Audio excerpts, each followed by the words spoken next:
using it in ways that could result in a prosecution. We'll be taking your private information for benign purposes, so don't worry about us opening your mail with a very low threshold for when you're allowed to open mail, or accessing information about your internet supplier or what information they may have about you. Don't worry about that. We won't be taking it in ways that could hurt you in the course of protecting your charter rights. Mr. Speaker, I don't buy it. I don't think many MPs. The honourable member will have 4 minutes and 4 seconds when the House resumes after question period. Statements by members. Déclaration de député. The honourable member for Edmund Strathcona. Mr. Speaker, I have had flights delayed longer than it took this Liberal government to attack the rights of workers in this country.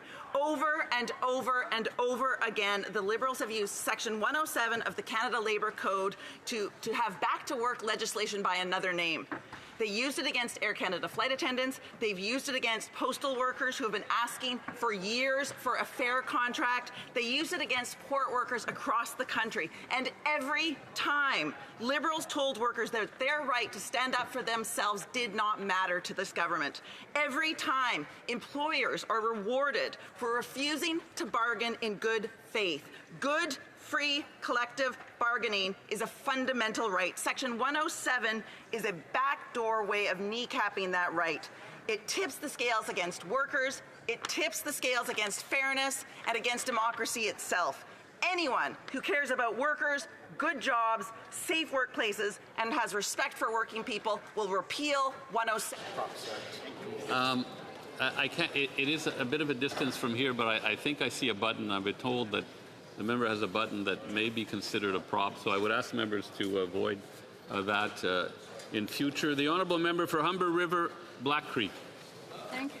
Thank you very much, Mr. Speaker. On September the 23rd, the 42nd International Civil Aviation Organization, ICAO, assembly will convene in Montreal.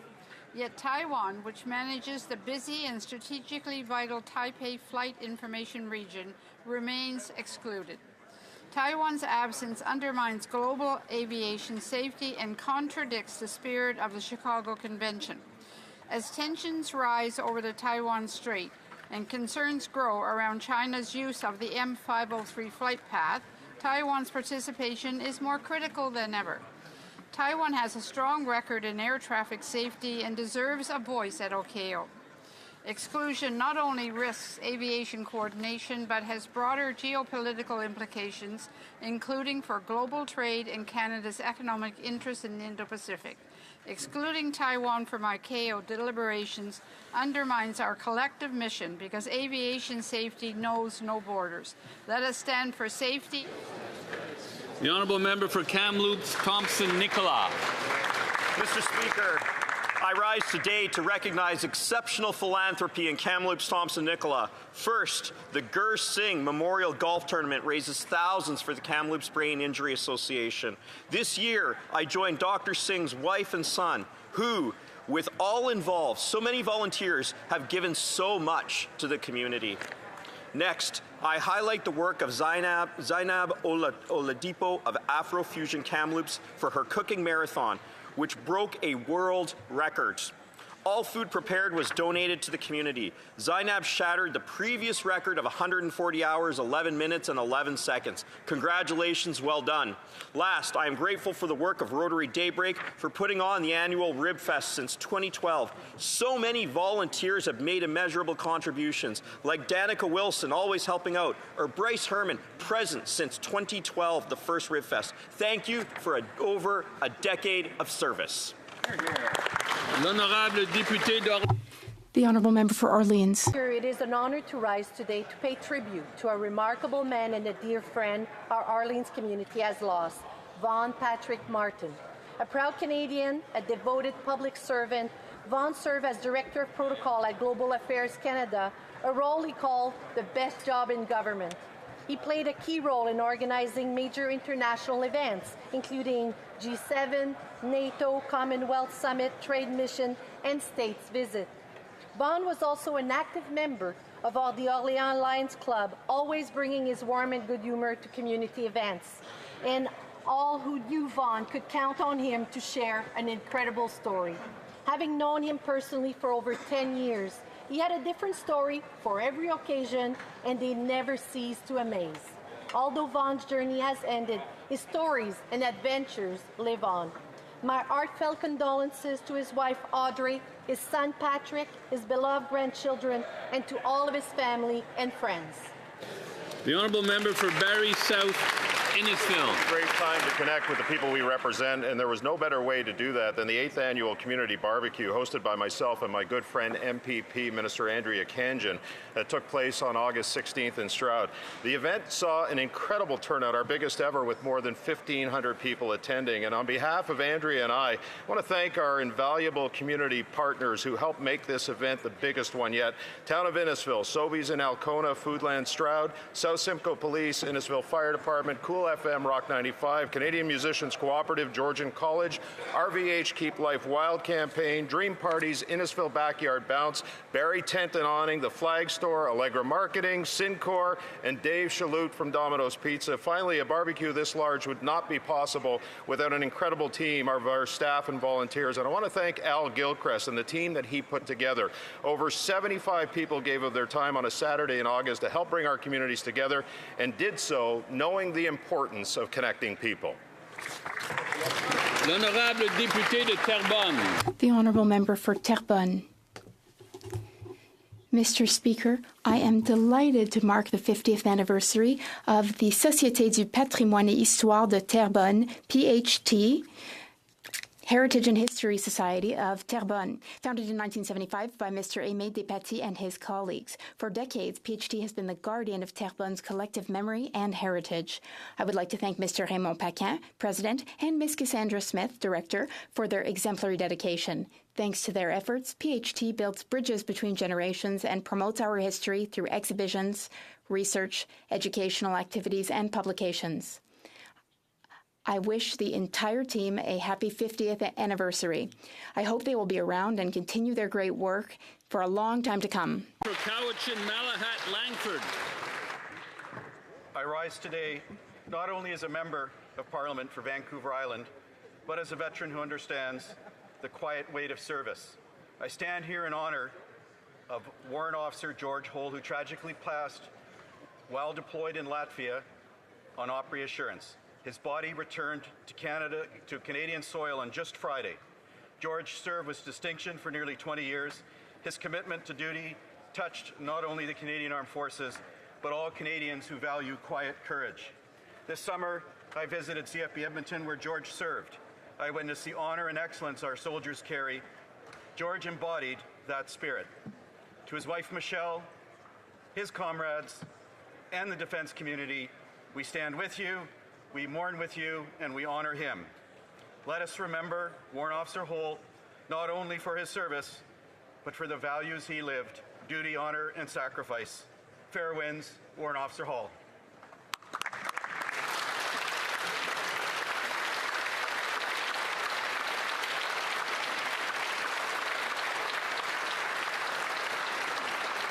The honourable member for Port Moody, Coquitlam. Yes, Mr. Speaker. Today marks the 3rd anniversary of Mahsa Amini's death in Iran. Her name became a symbol of courage, and her story touched the hearts of Canadians, including the Iranian community of my riding. They carry her memory with resilience and hope. Last year, Port Moody's Art Shuffle featured Coquitlam artist Galriz Resmani and her Women Life Freedom series, Zen Zendegi Azadi. These powerful works gave voice to Mahsa's sacrifice and to the women who risked their lives every day. On the anniversary of Mahsa's death, Canadians stand united for women's rights and for human rights. Mahsa's life and legacy will not be forgotten. Merci. L'honorable député de Lévis-Lotbinière. The honourable member for Lévis-Lotbinière. Mr. Speaker, the Prime Minister said that Canadians would judge him by the price of food at the grocery store. The judgment is clear. He failed. The latest food inflation data does not lie. Canadians' experience at the grocery store is getting worse and worse. Food prices have risen by 3.5%, which is 70% above the inflation target. For beef, that's a 33% increase. For canned soup, a 26% increase, and for coffee, a 22% increase. Mr. Speaker, in Liberal Canada, all indicators are flashing red. Putting food on the table should never be a luxury for Canadian families. Since the Liberals came to power, food inflation has risen by 40% overall. Yet another issue. Rather than making things less expensive, they've become more expensive. Yet another broken Liberal promise. More deceit from the Liberals. Only the Conservatives will bring back affordable groceries. The Honourable Member for Abitibi-Témiscamingue. Mr. Speaker, our under-19 team displayed all its talent at the ball hockey 3-on-3 World Championship in Slovakia. At the finals, the Quebec team beat another team 9-7, and guess which team? Canada's team. The Équipe Québec Foundation and its president, Stéphane Allinger-Cormier, are making a real difference for young Quebecers by giving them the opportunity to represent our province and our fleur de lis. Mr. Speaker, just like Scotland, Northern Ireland, Wales, and Greenland, Quebec should have the right to represent and wear its colors in various international athletic competitions. This is important because too often we are discriminated against. Our athletes do not belong on Canadian teams. In closing, I want to caution this House against the Commission on the Future of Sport in Canada's desire to merge the various provincial and territorial athletic associations with the national federations. Yet again, we see Canada's desire to merge the various provincial and territorial sports associations with national federations. They're meddling with our provincial jurisdictions. The Honourable Member for Beauport-Limoilou. Thank you, Mr. Speaker. Mr. Speaker, I'd like to tell you about an inspiring woman who has had an incredibly positive impact on her town. Marie-Hélène Ross has devoted herself to the social, cultural, and economic development of Beauport for many years. A lawyer by profession, she has always combined her expertise with deep desire to build a stronger, more united community. As president of the Maison des Jeunes and Trip Jeunesse, she has supported generations of young people by providing them with opportunities for personal development and civic engagement. She's a community builder. She promoted the idea of a public market in Vieux Beauport, Old Beauport. Today, that public market has become a successful nonprofit organization. The market promotes buying local, helping each other, and respecting the environment, all while creating a unique gathering place for local residents and producers. Her career exemplifies leadership through listening, action, and vision. Through her tireless involvement, she has breathed new life into Beauport. She is a model of determination, generosity, and perseverance. Thank you.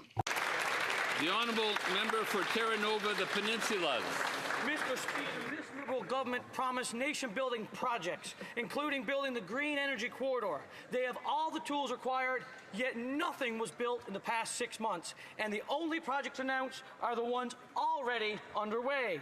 Mr. Speaker, the people of Canada, Newfoundland and Labrador want to see action from this Liberal government, that an energy corridor will connect Labrador to the rest of the country without other provinces taking the icing and the cake and leaving my province with the crumbs.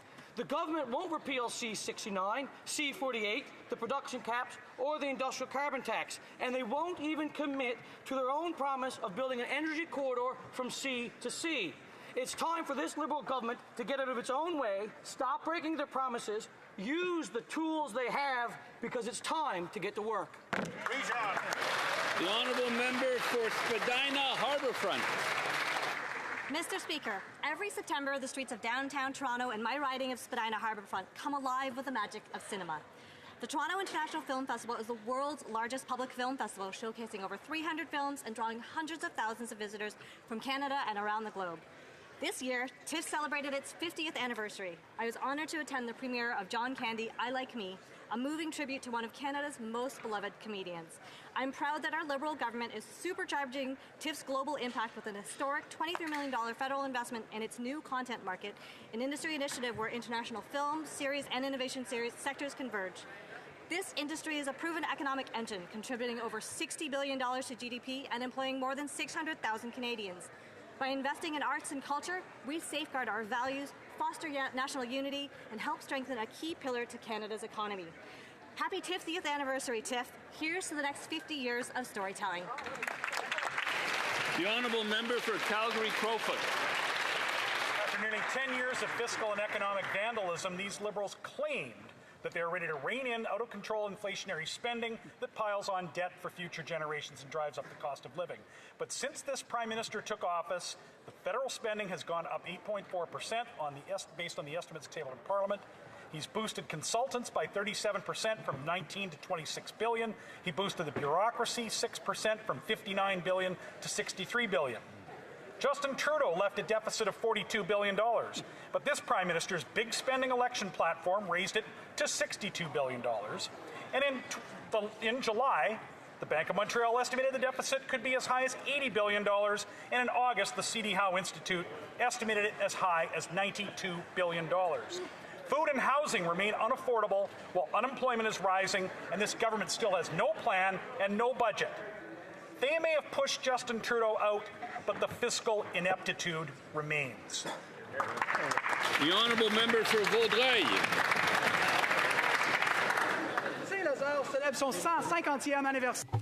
The town of Saint-Lazare is celebrating its 150th anniversary. It's a remarkable milestone for our community. From its humble beginnings as a small farming village, Saint-Lazare has grown into a vibrant town thanks to its beautiful natural surroundings, equestrian traditions, and strong community spirit. 9 months, Saint-Lazarians have been treated to parades, celebrations of founding families, barbecues, music, local food, a hockey game featuring former Montreal Canadiens players, and even a Cirque du Soleil show. Tout cela a été rendu possible.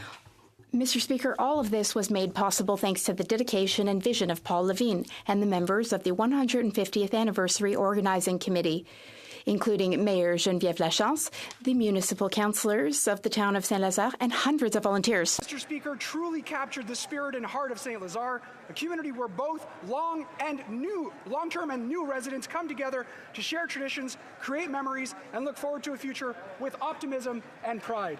Happy 150th Saint-Lazare. Cheers to the next one. The honourable member for Calgary Heritage. The Prime Minister promised the fastest growing economy in the G7. Well, tell that to every out-of-work young couple living in the worst unemployment and immigration crisis Canada has known. He said Canadians could judge him by grocery prices. Tell that to Robin in Calgary watching food costs rise faster than when he took office 6 months ago. He promised to cap and control spending.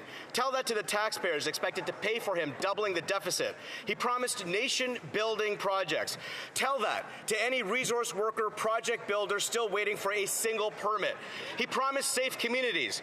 Tell that to the Hamiltonians who survived 80 rounds, to the 3-year-old girl and her broken-hearted family in Welland, to the family of Abdul Alim Farouki in Vaughan, to the Jewish woman stabbed in the kosher section of the Ottawa Loblaws, to the communities of Calgary, Surrey, and Halifax. It's time to stop the broken promises. It's time to stop the bait and switch. It's time for him to do his job. The honourable member for Cumberland Colchester. Mr. Speaker, I rise today with a reminder of the power of continued investment in Canada's rural communities. I recently had the opportunity to stand alongside dairy farmers of Nova Scotia and Taste of Nova Scotia to announce this government's financial support for the Nova Scotia Cheese Trail.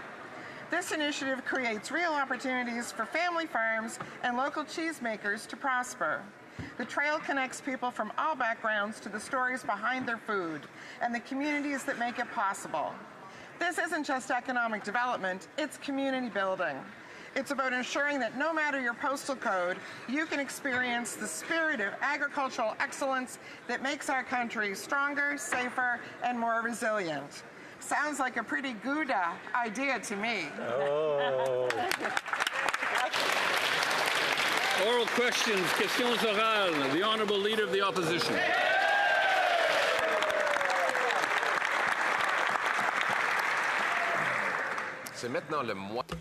Now we're halfway through the fiscal year, and the Prime Minister hasn't even presented a budget, despite the fact that he managed to double the deficit. It's now twice as high as that of Trudeau. What an accomplishment. And now we have inflation at a rate that is 50 times higher.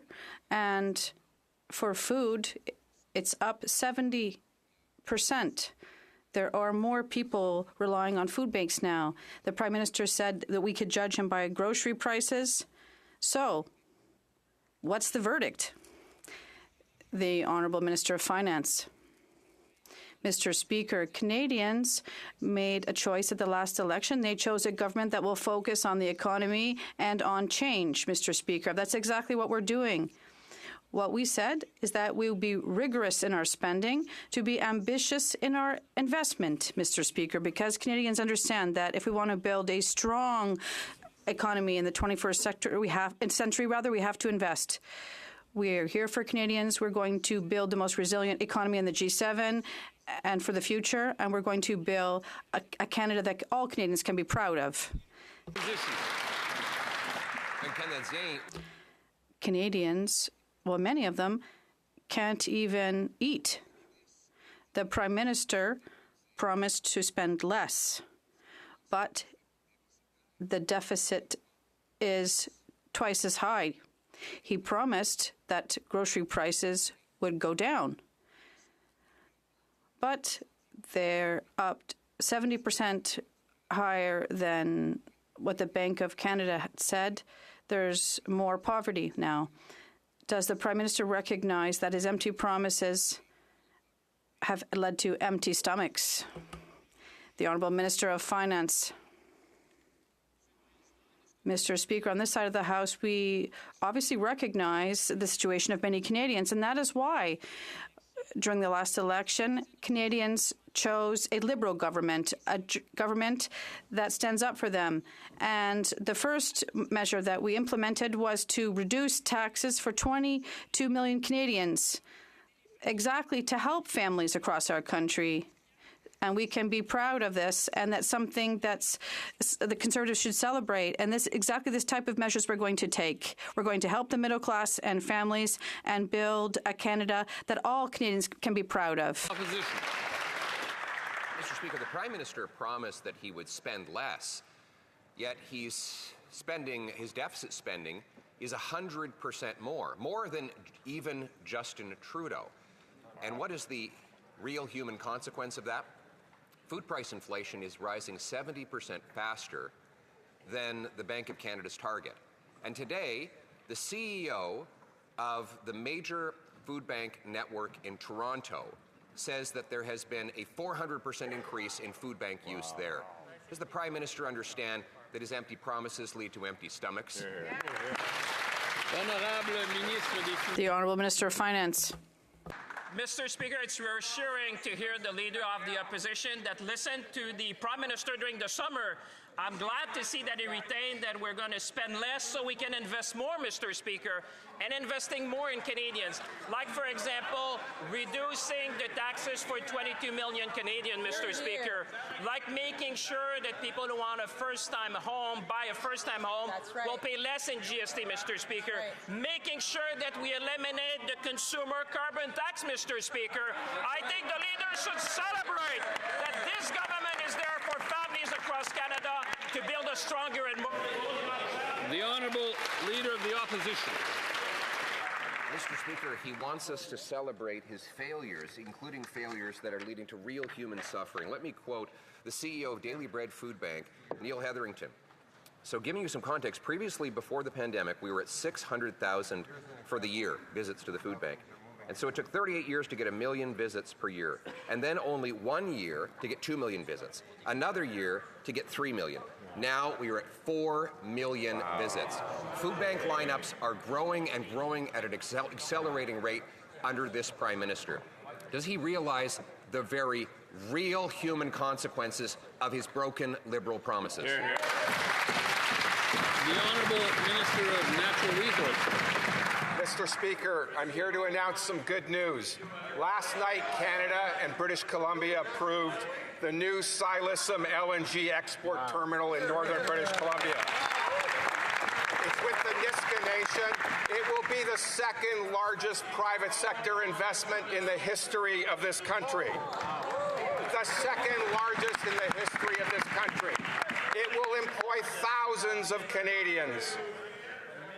We would love the Conservatives to help us build Canada. The Honourable Leader of the Opposition. Mr. Speaker, the question was not about re-announcing a previously approved project. It was about the cost of food. And Frankly, it is insulting.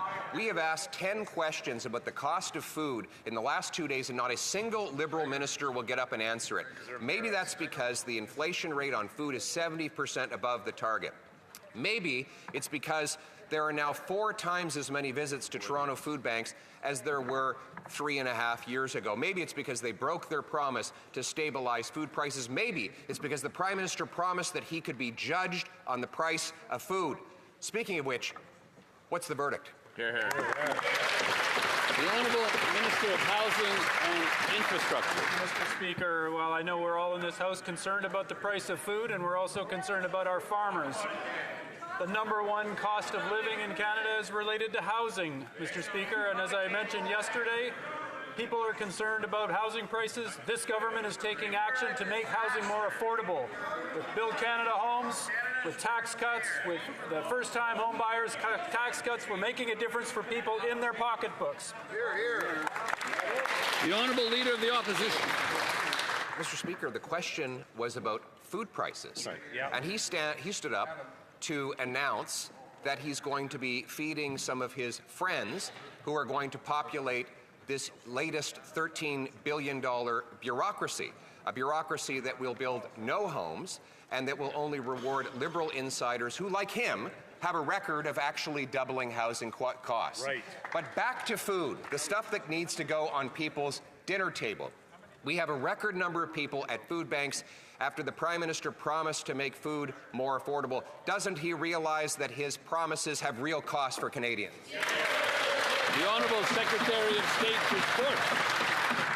Thank you, Mr. Speaker. It's a little rich coming from the guy who voted against the National School Food Program, Mr. Speaker. But I would like to say that Food Banks Canada does exceptional work, and they also make good recommendations for government. 1, they suggest we build up Canada's social safety net. 2, they say we should solve the affordable housing crisis, and we should help lower-income workers make ends meet. Mr. Speaker, all of those things are things that Conservative leader votes against time and time in this House. Hear, hear.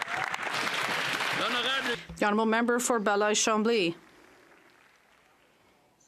Mr. Speaker, I would like to say that I went to Washington not to talk against the Canadian government, but to contribute to establishing favorable conditions with respect to trade and tariffs. And yesterday, when I asked the Prime Minister a serious question, he responded that the relationship was going really well with Mr. Trump, and the proof is that they were sending each other text messages on their cell phones. I would like to know who on that side of the House can explain this. Minister of Canada-U.S. Trade Relations. Mr. Speaker, I'd like to thank the Leader of the Bloc for this question. I'm not at all shy to remind members on this that we are in discussions, important discussions with the United States on 2 fronts. First, how to improve in the short term our trade relationship, obviously focused on strategic sectors, steel, aluminum, cars, and softwood lumber. And at the same time, we're preparing for the overhaul of the trade deal between our 3 countries. We're working with the Mexicans and the U.S. on this. The Honourable Member for Belleuil-Chambly. What I heard in Washington, Mr. Speaker, was that people were disappointed in the absence of the Prime Minister, even though the ministers visited, and people think that there's a lack of respect in the government's attitude that says this privileged relationship is finished with the U.S. So I asked the Prime Minister to correct this yesterday. Is the government not concerned that the United States legitimately, before a negotiation, be concerned with the attitude from the Canadian government? The Honourable Minister of Canada-U.S. Trade Relations. Mr. Speaker, in our discussions with our American counterparts, obviously, we always talk about the importance of having trade deals that benefit both of our economies. And I agree with the Leader of the Bloc in terms of the fact that the U.S. will always remain our main neighbor and an essential economic partner. The President has said that our trade relationship is changing, and that's we have to work to determine what the best way to protect Canadians is. The honourable member for Belleuil-Chambly. I'd like to remind the minister and the government that 80% of our exports, and that's not going to change, go to the biggest economy in the world and the largest military power. Whether we agree with that government's philosophy, we have to treat them with respect. And the Prime Minister will go to Mexico soon, to Malaysia, South Korea, and maybe even to Brazil. And during all this, will he speak to the U.S. President or go to Washington? The Honourable Minister for Canada-U.S. Trade. Mr. Speaker, I agree with the first part of that question from the Bloc leader. Obviously, we have to treat our relationship and conversations with our American counterparts with great respect, like we treat Americans with respect. They are the biggest economy in the world. Right now, we are facing the best circumstances in all of, in terms of the other trading partners. But we also said we have to diversify our trade and go to other markets and partners. And the good news, we can do both at the same time. Honourable member for Calgary East. Believe it or not, this Prime Minister admits he'll outspend Trudeau. Large Liberal deficits made in core inflation 50% over target and food prices 75% over target. No wonder everything is so expensive in this country. And listen to these stats. Beef up 33%, soup 24%, and coffee 22%. Now inflation's up, deficits are up, and borrowing costs are up. While the economy's down, Canadians are down because this Prime Minister's elbows are down. Why doesn't he put his head down and stop spending so much so grocery prices can come down? The Honourable Minister of Finance. Mr. Speaker, we understand the situation of many families in this country, and that's why this Prime Minister has been key in acting to make sure to make life more affordable for Canadians. But the real question that people are asking at home today, Mr. Speaker, many are looking, why would the Conservative voted against childcare, Mr. Speaker? Why did the Conservative voted against pharmacare, Mr. Speaker? Why would the Conservative voted against the dental care program, Mr. Speaker? Why would the Conservatives stand up in this House asking these questions when they voted against helping Canadians? On this side of the House, we'll always be on the side of Canadians. The honourable member for Calgary East. About a $90 tax cut. That's not even enough to get a bunch of bananas in the week, but Liberal policies are bananas. It's always about promises that they might do something. It's fantasy finance and pretend promises. At this rate, the next budget might as well come out with a box of crayons and a colouring book. This Prime Minister said, judge them by the price of groceries. Grocery prices are up. He said he would deliver the fastest growing economy in the G7. We have the fastest shrinking economy in the G7 and the second highest unemployment rate. Since this Prime Minister doesn't do his own groceries and he admits that, will he at least commit to not making Canadian groceries more expensive? The Honourable Minister of Jobs and Families. Mr. Speaker, every time the Conservatives have a chance to help make it easier for families, they vote against these measures. For example, Mr. Speaker, the National School Food Program, which is actually putting food in children's bellies and helping alleviate families with the cost of feeding their families, these Conservatives voted against that too, Mr. Speaker. Every time they have a chance to help bring down costs for Canadian families, like supporting the National Child Care Program, they vote against it. So they should look hard in the mirror about who's standing up for Canadian families. The honourable member for Calgary-Mindamore. Mr. Speaker, this Prime Minister claims to be different. Instead, 6 months in, Canadians are now learning that this Prime Minister is no different than the last guy, as Liberals increase spending on their well-connected consulting friends by 37%. Every day, Canadians pay more and more for gas and for food. Butter is up 64%, apples are up 60%, and rice is up 74%. So here's a lesson for my Liberal friends. A deficit that doubles isn't different, is it?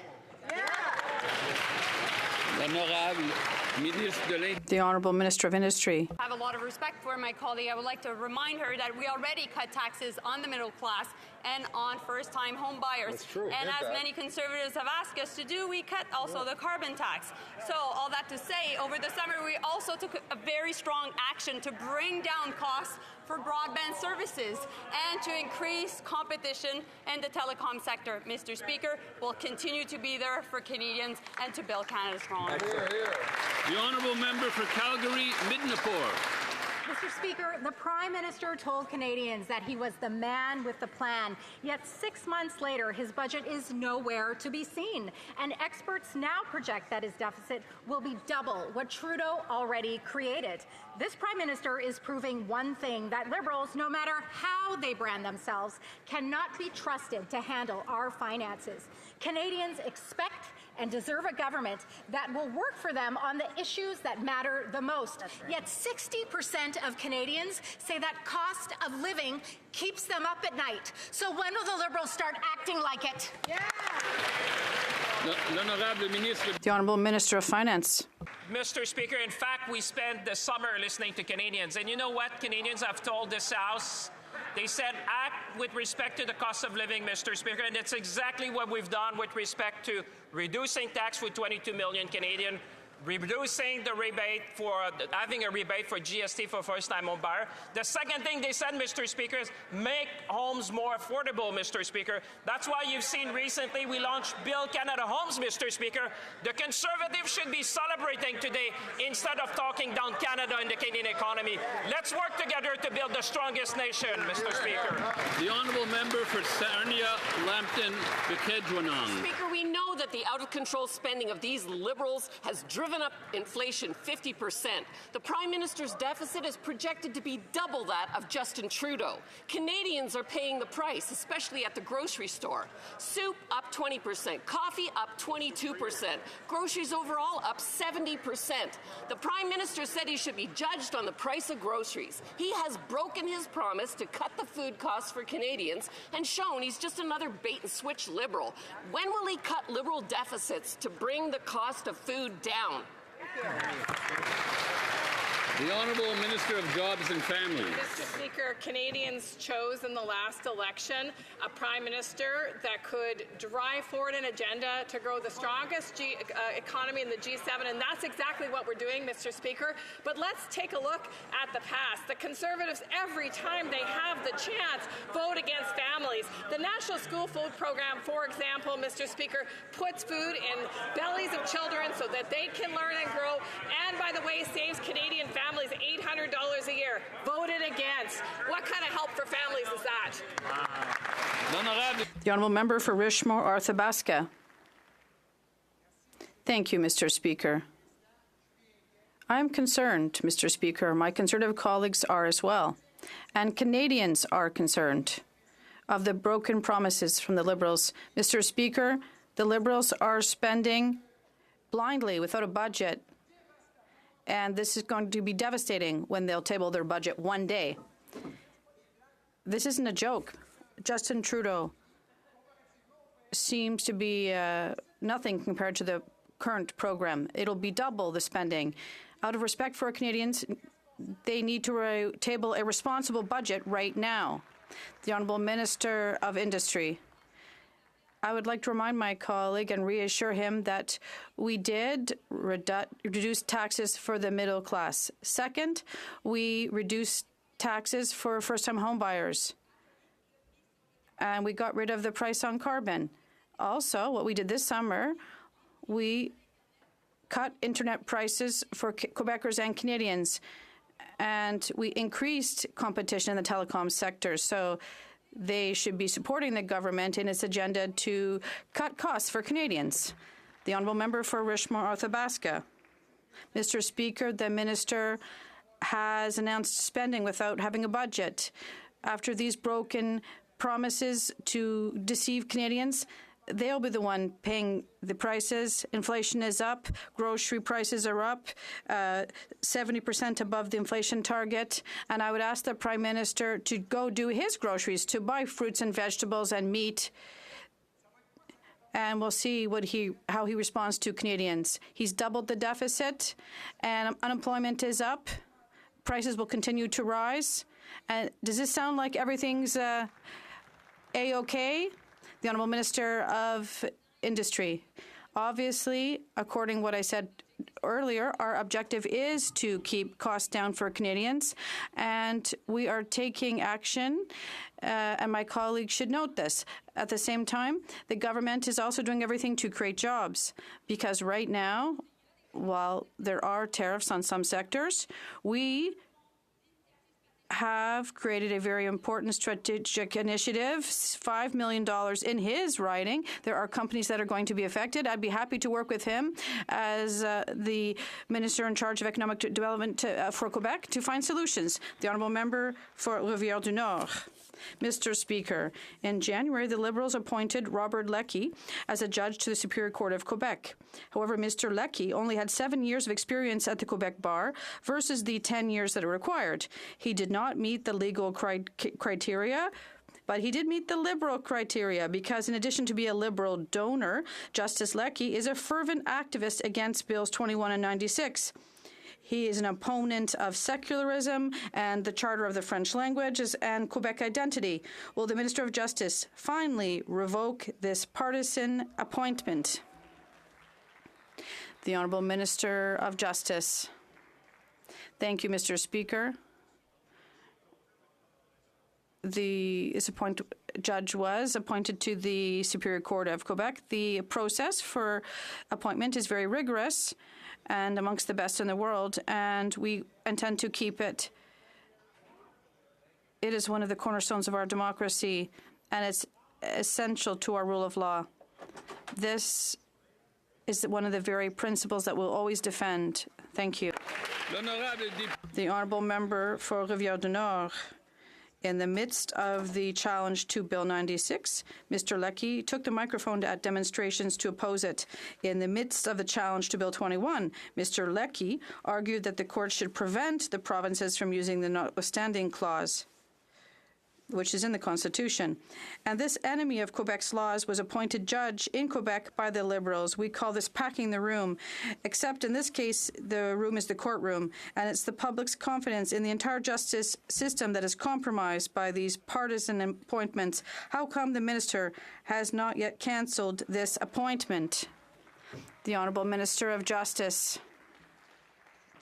It's very important that we come to understand the process by which we nominate judges is benefits from the independent advice of those who are expert in assessing the quality of those that are elevated to the bench. It is extremely important that we maintain the independence of the judiciary if we're going to count on our democracy to serve future generations of Canadians. To characterize those who've been appointed as enemies of the state is dangerous, and I would encourage my colleagues on all sides of the House to advocate for an independent judiciary to defend our democracy for years to come. The Honourable Member for Newt-Tecumseh-Gwillimbury. The Prime Minister said Canadians should judge him by the cost at the grocery store. Well, they have, and his record is aged like an expired yogurt on a hot day in July. Food prices are up another 3.5% because his out-of-control spending keeps driving up inflation. This spending doesn't just show up on the government books. It shows up on the grocery bill of every Canadian family. Will the Liberals admit that the doubling of the deficit will only make food inflation worse? That's right. The Honourable Minister of Jobs and Families. Mr. Speaker, it's important that Canadians can rely on the services that the federal government has put into place to make life more affordable, Mr. Speaker. Things like a national dental care program, Mr. Speaker. I have heard from so many people in my riding about how programs that the federal government have put into place to make life more affordable are changing their lives, Mr. Speaker. These are the kinds of things Conservatives would cut if they'd had a chance, and we won't stand for that. The Honourable Member for Newt-Tecumseh-Gwillimbury. If Liberal excuses could fill a shopping cart, no one in this country would go hungry. But families can't eat the word salad these ministers keep dishing out. Today, 25% of households can't afford food. Many are having to skip meals for days. This hardship is the direct result of this Liberal government's reckless spending. Every dollar the Liberals add to the deficit feeds inflation, but it doesn't feed hungry families. Will the Prime Minister finally admit his broken promises and reckless spending are hurting Canadians? The Honourable Minister of Jobs and Families. Well, Mr. Speaker, Canadians clearly understand the difference between investment and cuts. That's why they chose us in the last election, because they know that we're going to create these jobs that are going to ensure that they and their children have the bright futures that all Canadians deserve. Mr. Speaker, the Canada Child Benefit delivers over $7,700 per child into Canadians' bank accounts every year. Mr. Speaker, this is a game changer for families, and Canadians knew that these kinds of things were at risk with Conservatives that cut. The Honourable Member for Long Range Mountain. Mr. Speaker, the Prime Minister said Canadians would judge him by the cost at the grocery store. Well, Canadians are indeed judging, and 25% of Canadian households are struggling to afford food, and food bank use since the pandemic is up from 600,000 to 4 million at Canada's largest food bank in Toronto. Another Liberal broken promise. Does the Prime Minister understand that the country is facing a cost of living crisis? And will he admit that doubling his deficit will pour gas on the fire of food inflation? The Honourable Minister of Jobs and Families. Mr. Speaker, just a short while ago, Canadians had a choice. They could choose in Conservatives that were promising to cut their way to growth, something that Canadians know is impossible, and instead they chose a Prime Minister who would invest in them, invest in their families, invest in the growth that Canada and Canadians deserve. That was the result of this election. The Conservatives know that they have stood against families every time they had a chance to support them. The Honourable Member for Long Range Mountain. Mr. Speaker, despite the attempt to distract from the real issue, the reality is everywhere I go in my riding, I hear the same concern. People are stretched thin. Families are struggling to put food on the table. This is a national crisis. A new report from Food Banks Canada gives this Liberal government a failing grade on food insecurity. Beef is up 33%, basics like sugar and potatoes are climbing by double digits, and food banks are stretched way beyond their limits. Will the Prime Minister finally admit that doubling the deficit will only make food inflation worse? The Honourable Minister of Jobs and Families. Mr. Speaker, on that side, what Conservatives want to do are cut the things that Canadians rely on. But on this side, we're cutting taxes. We've cut taxes for the middle class. 22 million Canadians, Mr. Speaker, that are benefiting. We cut the carbon tax, Mr. Speaker, reducing the cost of gasoline and other oils for Canadians. Mr. Speaker, we're investing in jobs, in creation of jobs, in skills training, in ensuring Canadians and their children have the best chance at success. And you, the Conservatives across the aisle, Mr. Speaker, voted against all of that work. The Honourable Member for Battleford's Lloydminster Meadow Lake. Mr. Speaker, I will remind you that the Liberals cut the carbon tax after we put pressure on them. We know that the Prime Minister had said Canadians should judge him by the cost at the grocery store. Well, parents across the country are trying to fill lunch kits with nutritious food, but prices keep climbing. According to the CEO of Canada's largest food banks, visits increased to 2 million under Trudeau and now jumped to 4 million under this Prime Minister. Another broken Liberal promise. Mr. Speaker, will the Prime Minister admit to Canadians now that doubling the deficit will only make food inflation worse? The Honourable Minister of Jobs and Families. Well, finally, Mr. Speaker, a place where I can agree with the opposite member. In fact, Canadian families are relying on the government to ensure that their children get a nutritious school lunch. And that's why we have a brand new, in partnership with provinces and territories, school food nutrition program. So, Mr. Speaker, a program and an approach that the Conservatives voted against. These Conservatives, every time they have a chance to help Canadian families, they vote against it. The honourable member for Dorval-Lachine-LaSalle. Mr. Speaker, Canadians gave this government a clear mandate to build an economy that stands up for our workers and industries and to make life more affordable. We've reduced taxes for 22 million Canadians, eliminated GST for first-time home buyers, removed the consumer carbon tax, fought for our steel and aluminum sectors, and created one strong economy instead of 13. Could the Minister of Finance please update the House on the next steps to building the strongest economy in the G7? The Honourable Minister of Finance. Mr. Speaker, it's a great question indeed. We're going to present a great budget in this House on the 4th of November, Mr. Speaker. This is going to be a generational investment in our future. We're going to build this country, Mr. Speaker. We're going to protect our communities. We're going to empower Canadians. We're going to build the strongest economy in the G7. We're going to build this country like never before. We're going to build the Canada of the 21st century. Mr. Speaker, we are the true north, strong and free. The honourable member for Dufferin-Caledon. The Prime Minister promised he would double housing starts. He looked at Canadians in the face and promised. They're down 16%. His plan is a $13 billion bureaucracy that might someday build 4,000 homes. 4,000 homes. Canada had 245,000 new home starts last year. Even if they hit 4,000 homes, it's 1.6% increase. Please, for the sake of Canadians trying to buy a house, tell me this isn't the plan. The Honourable Minister for Housing and Infrastructure. Thank you, Mr. Speaker. I know the math is difficult for the Conservatives, but can you help them? We can help you. We can help you with this. We're looking at investing $13 billion in affordable housing across the country. Mr. Speaker, those initial 4,000 homes will be on Canada lands in 6 cities across the country. That's getting a quick start on building affordable homes. We're going to see tens of thousands of homes built across Canada in all of our communities. We count on the support across the House. Thank you. Member for Dufferin-Caledon. $13 billion for 4,000 homes is $3.2 million per home.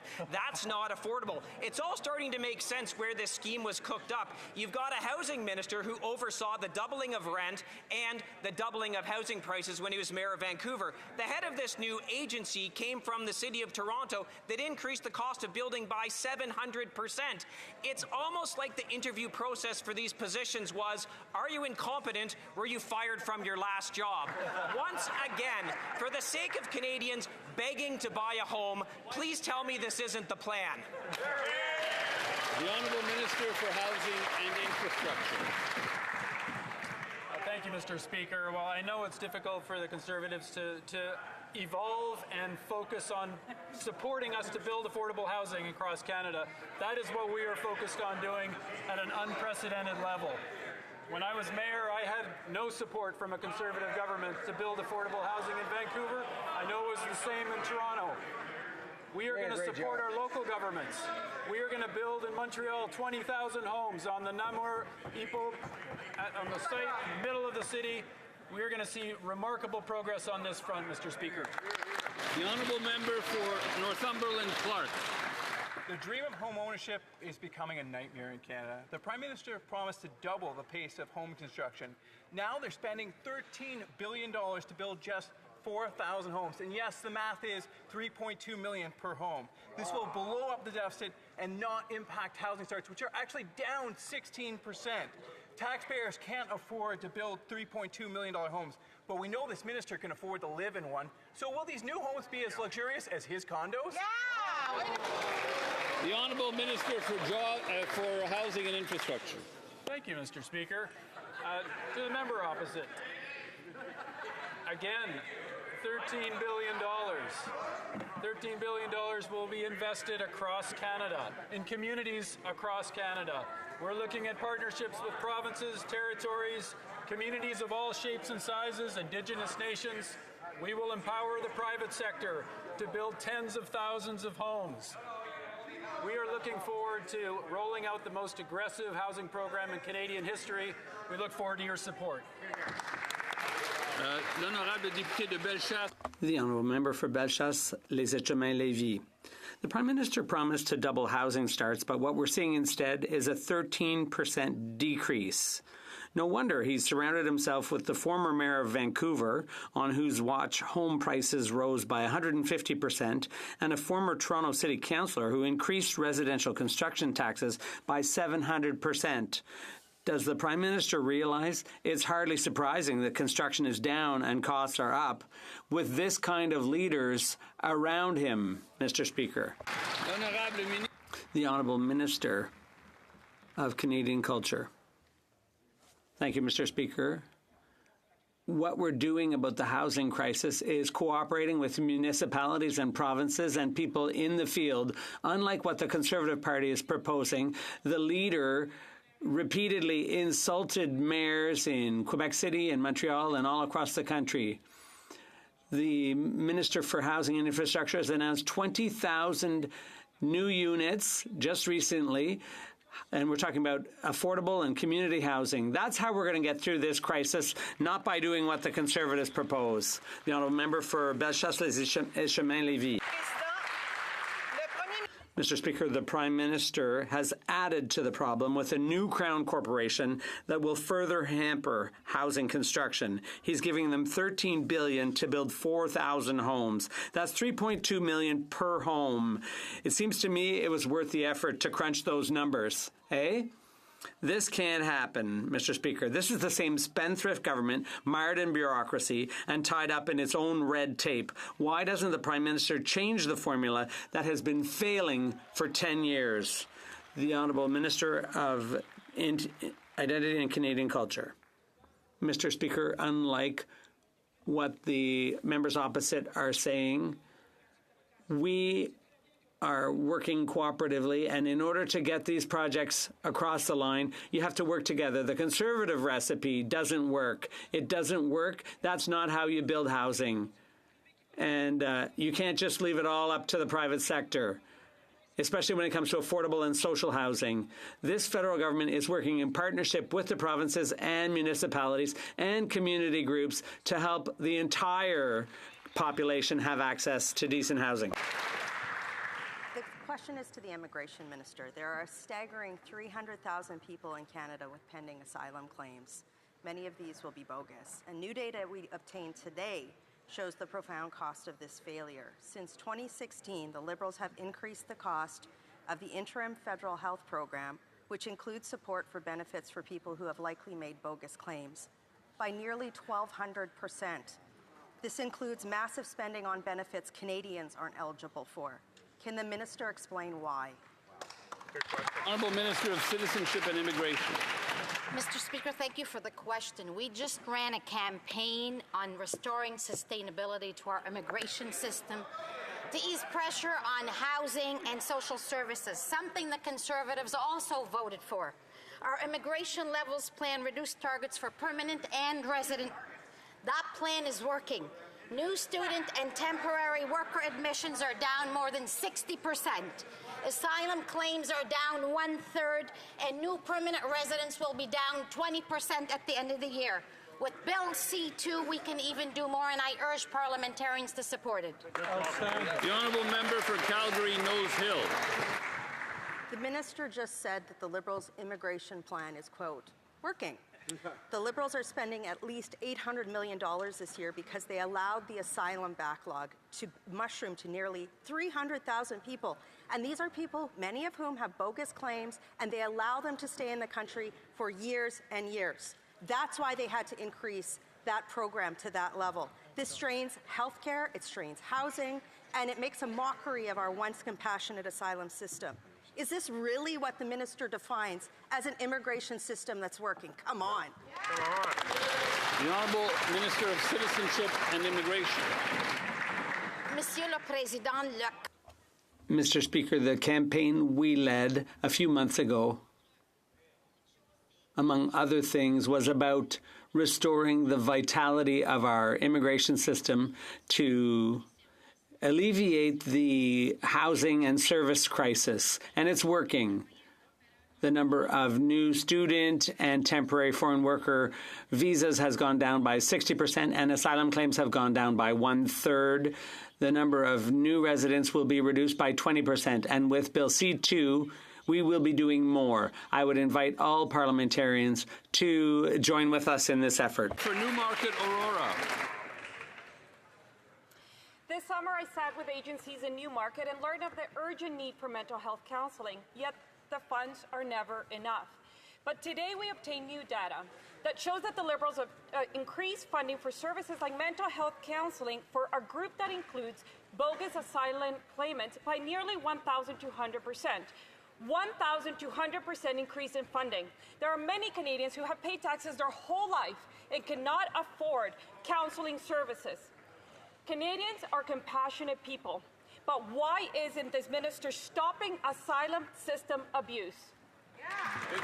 The Honourable Government House Leader. Mr. Speaker, I just want to point out that there is legislation before this Parliament right now that would give the legal authority to my colleague, the Minister of Immigration and Citizenship, the ability to deal more efficiently with the issue of asylum seekers. We know that the migratory pressures are going to continue around the world. We know we want to have secure, meaningful borders. We know we want to have the legislative powers to be able to deal with this situation in an orderly way. The only thing we don't know is where the Conservatives are going to stand on this. Will they let this legislation through Parliament, pass it, and help us fix her? The Honourable Member for Markham Unionville. This question is to the Immigration Minister. Seniors in Greater Toronto Area are having to choose between heating and eating. But now we know that over the past decade, the Liberals spend more on providing benefits to a group that includes bogus asylum claimants than on their platform promise to spend on upgrading long-term care facilities. Canadian seniors are suffering. So why did the Liberals allow Canada's once compassionate asylum system to be abused into a system that fails everyone? The Honourable Secretary of State for Seniors. Mr. Speaker, our new government continues to build a strong system for Canada's seniors. We know that seniors deserve to retire with dignity, and we work closely with our provincial counterparts to ensure that they have access to long-term care beds, as well as other forms of housing, and are able to age in place. We are working really closely with the Minister of Housing to ensure that seniors are housed, but also we are ensuring that they retire with dignity with access to old age security, which we increased by 10% in July of 2022. Thank you, Mr. Speaker. The Honourable Member for Les Pays d'en Haut. Mr. Speaker, Canada and Quebec are at a crossroads. The global trading system has been upended, supply chains disrupted, and new technologies like AI are going to radically transform the way we live and do business. Mr. Speaker, Canadians have given this government an ambitious mandate to tackle this crisis, and the upcoming federal budget will outline the government's plan to build a bold and strong Canadian economy, the strongest in the G7. Can the Minister of Finance inform the House of the next steps in this crucial process? The Honourable Minister of Finance. Mr. Speaker, I'd like to thank my colleague for his excellent question. We will be tabling an excellent budget on November 4th in this House, Mr. Speaker. It will be a generational investment in our future, Mr. Speaker. It will be a budget to build our country, a budget to protect our communities, a budget to build a stronger economy, Mr. Speaker. We are going to build the most resilient economy in the G7. We're going to build the Canada of the 21st century. Vive le Canada, Mr. Speaker. Expectations for this Prime Minister were low, but holy smokes, he's been Prime Minister for 6 months and we still haven't seen a budget. The Prime Minister said he would spend less than Trudeau, but his deficit is projected to be almost double the number that forced the former Finance Minister to resign the first time around. This is another broken Liberal promise. It's a Liberal bait and switch. This massive deficit spending is driving up inflation and sending the price of groceries sky high. When will this Prime Minister admit that his broken promises are breaking the bank for Canadians? The Honourable Minister of Finance. Mr. Speaker, now that our Conservative colleagues know the date of the budget, I hope they're prepared to go back in their writing to explain to Canadians this generational investment in our collective future, Mr. Speaker. I'm sure they're going to be proud to go back in their writing to say, we're building this country, Mr. Speaker, that this budget is going to protect their community, Mr. Speaker, that this budget is going to empower Canadians, Mr. Speaker, that this budget is going to build the strongest economy in the G7.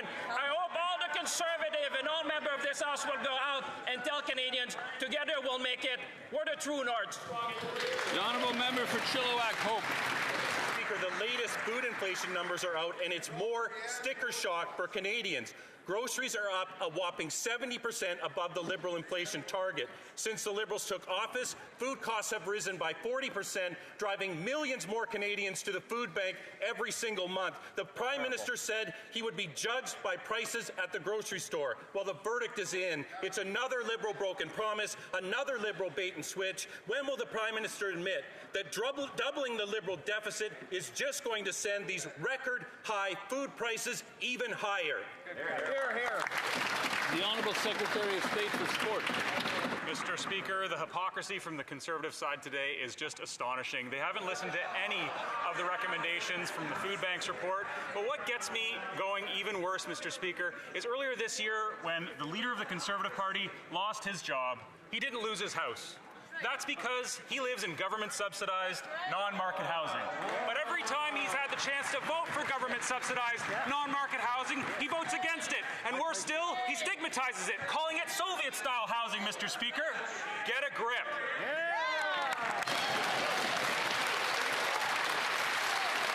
The Honourable Member for Airdrie, Cochrane. Speaker, that Prime Minister is just another bait-and-switch Liberal. He's broken promise. All of the conciliatory. I couldn't hear the member.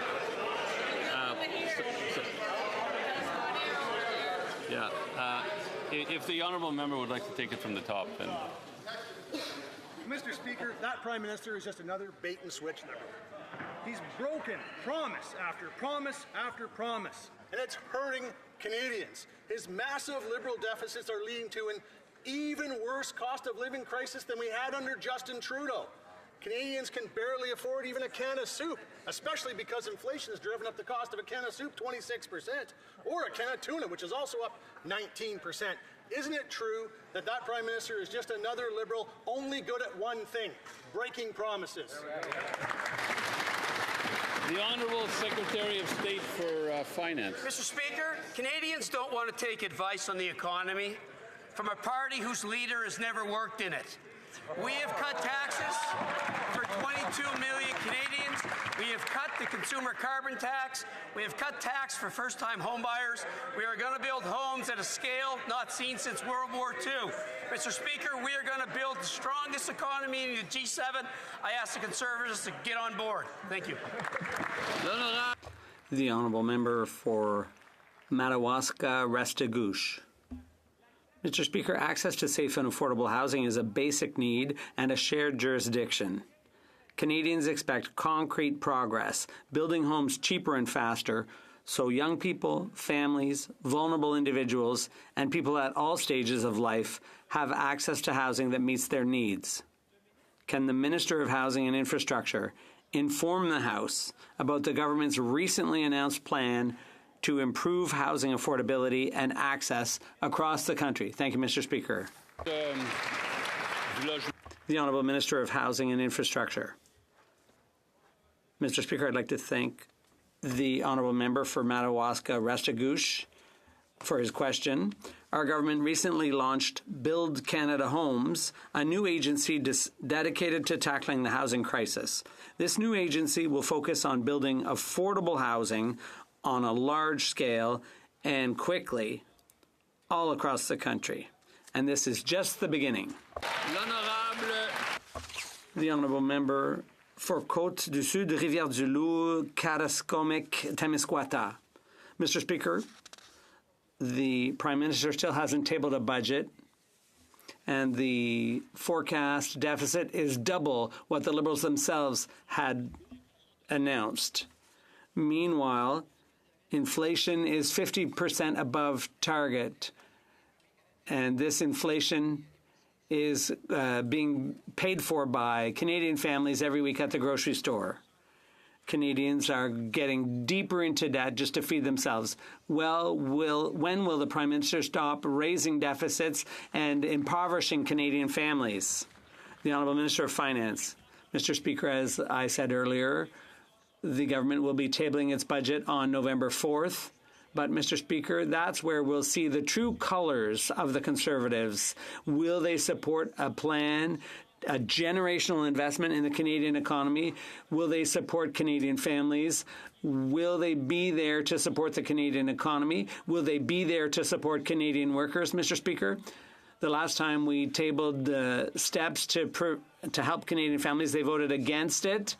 And we'll find out where they stand when the next budget is tabled, because we expect everyone to support it to build a strong country. The Honourable Member for Rosemont-la-Petite-Patrie. On August 17th, Air Canada flight attendants went on strike to demand payment for what they do, the work they do before flights. That same day, just a few hours later, the Minister of Employment invoked Section 107 of the Labour Code to put an end to pressure tactics. This was a major assault on workers' rights and on free bargaining. It was a gift to the company, who admitted they were just waiting for the government to intervene. And the Liberals have used this weapon 8 times over the past 2 years. Will the Liberals support workers and scrap Section 107? The Honourable Minister of Jobs and Families. Mr. Speaker, we seek a balance between labor and owners. Both parties, unions and employers, to find balance, to make sure that we uphold the collective rights for labor action, but that we also maintain industrial peace. Canadians expect us to get this balance right, and that's exactly what we've done. The Honourable Member for Saanich, Gulf Islands. Thank you, Mr. Speaker. It seems that elbows up has been replaced with checkbooks out. The Canadian Nuclear Laboratories Partnership is primarily U.S. corporations, private sector, and involved with the nuclear weapons industry. They have now done a deal with our old friend at SNC-Lavalin, called Atkins-Realis now, that operate the Canadian Nuclear Laboratories. Canada is giving them the biggest federal contract we've ever issued, $24 billion. The deal's being reviewed by the Competition Bureau. When will it go to national security for a review, or do we just write checks to Trump now? The Honourable Minister of Natural Resources. Mr. Speaker, Canada's nuclear expertise is a significant part of what we will enable to become an energy superpower. The process to select the new contractor to manage Canadian Nuclear Laboratories was done independently of the government by AECL. More than 95% of the funding will be spent in Canada, employing Canadians at Canadian facilities. All of the senior management will be based in Canada. Wow. We have looked after this, Mr. Speaker. That concludes today's question period. The point of order, the Honourable Member for Courtenay Alberni. Mr. Speaker, you know, I know you've talked about decorum in this place, and the member from Chilliwack HoC, I may not agree with his policies, but he asked a straight question to the government. And my friend, the Minister of Sport, and I do call him a friend because I consider him that, he responded with "get a grip." And I think there's a point in here that there has to be respect on both sides of this place. And I hope that the Minister will take this and maybe they'll refrain in the future. Thank you. Didn't hear that comment, but obviously we want to keep the language respectful in this place.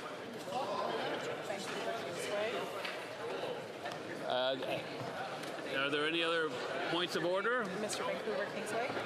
Vancouver. Oh, yes, sorry. The Honourable Member for Vancouver Kingsway. Thank you, Mr. Speaker. But standing order. Too much noise, so if the member could wait for just a moment. We'll allow the room to empty to the extent that it wishes to empty, and we'll get to his point of order.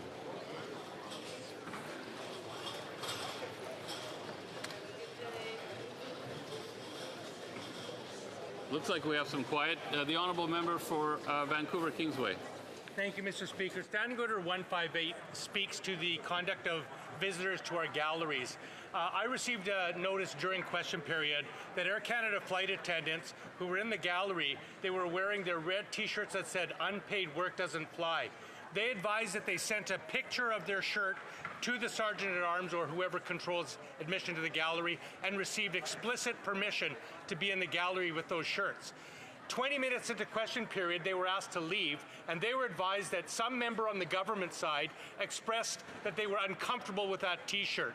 And I'm just wondering if you could rule on that and ask if members of the government are allowed to kick out Canadians who are watching the People's Business in their House of Commons because they are wearing T-shirts that have been approved for wearing by the House of Commons. I was not aware of the backstory here, but I will look into it and get back to the House. The honourable member for Cloverdale, Langley City.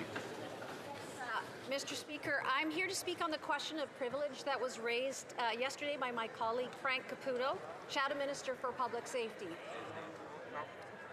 For my colleague, the Minister of Public Safety. It's my responsibility to ensure the well-being of Canadians, including those behind prison walls. So why was I stymied from entering the Fraser Valley Women's Prison freely this past summer? What are they hiding behind those walls? As their representative of Parliament, it's my duty, not a courtesy, not a request, but a duty, to verify firsthand that incarcerated women, many of whom are dealing with mental illness, abuse, and trauma, are being treated humanely and with dignity. Parliament gives me this responsibility because oversight matters. It's one of the few safeguards we have to ensure the state doesn't abuse its power behind locked doors. When I'm blocked from fulfilling my role, it's not just an inconvenience, it's an abuse of power. It strips vulnerable women of their voice and strips the public of their right to know what's being done in their name with their tax dollars under the banner of justice. Denying elected officials access to see how inmates are treated without the filter of management is a serious breach of trust. If I can be shut out, then so can accountability. And when transparency dies, abuse thrives.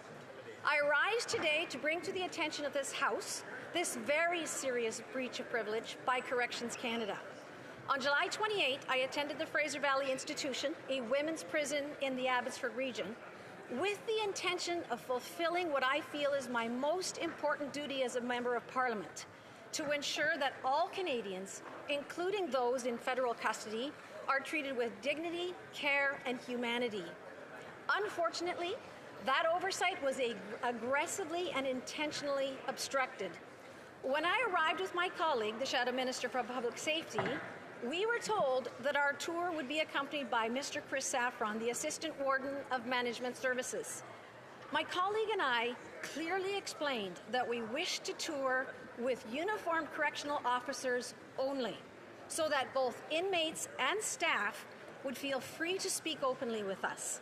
We made it clear that the presence of senior management would inhibit transparency and hinder trust. But Mr. Saffron refused.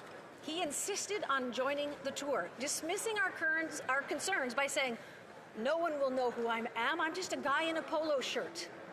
I disagreed.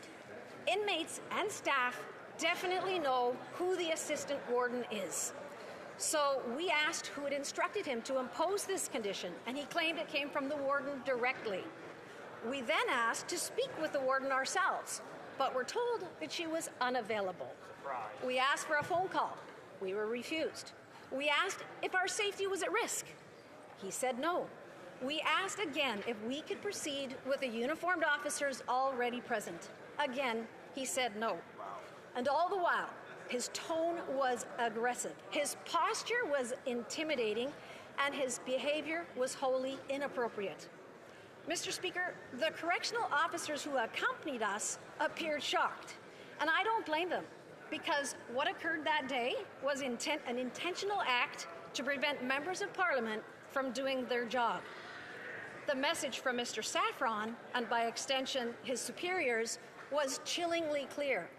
You are not welcome to conduct oversight here. I left that day with deep concern, not only for the staff and inmates who may be subjected to this kind of culture of intimidation, but also for the integrity of our role as parliamentarians. When management closes ranks and bars elected officials from seeing behind those doors, the natural question is, what are they trying to hide? Mr. Speaker, as a woman, I was particularly taken aback by the condescension and lack of respect shown to me throughout this encounter. But more than that, I was outraged on behalf of the women inside that facility. Women who may not have anyone else to speak for them and who are now being denied even that. So in summary, the assistant warden of Fraser Valley Institution, under direct instruction from the warden, obstructed and interfered with my ability to carry out my duty as a parliamentarian. That, Mr. Speaker, amounts to a breach of the established privilege to be free from obstruction, interference, and intimidation.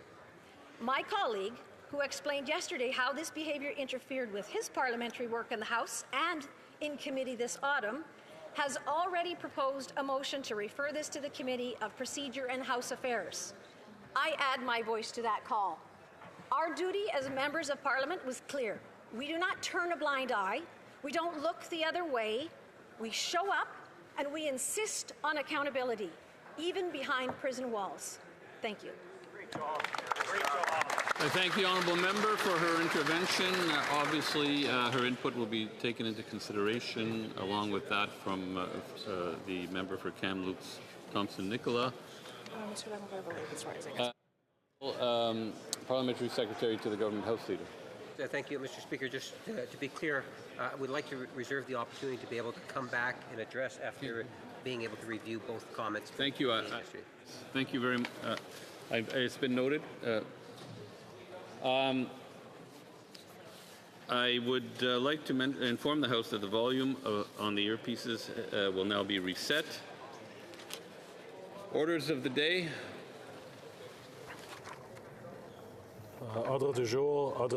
Orders of the day, government orders, government bills. Second reading of Bill C2, Strong Borders Act. Resuming debate, the honourable member for Saanich Gulf Islands had about 4 minutes and 4 seconds left, I believe. Thank you, Mr. Speaker. That's about right, 4 minutes and 4 seconds. Look, Bill C2, as I was saying, is an omnibus bill. It changes multiple pieces of legislation, and it really doesn't address the issue of strong borders. But when you're addressing as many different bills as this does, and you attract the attention of, I'm going to repeat this, and I mentioned it earlier, 300 different non-government organizations across Canada in a coalition, groups with very different interests of looking at our positions and civil society, protection of charter rights. I've looked through the government's tabling through the Minister of Justice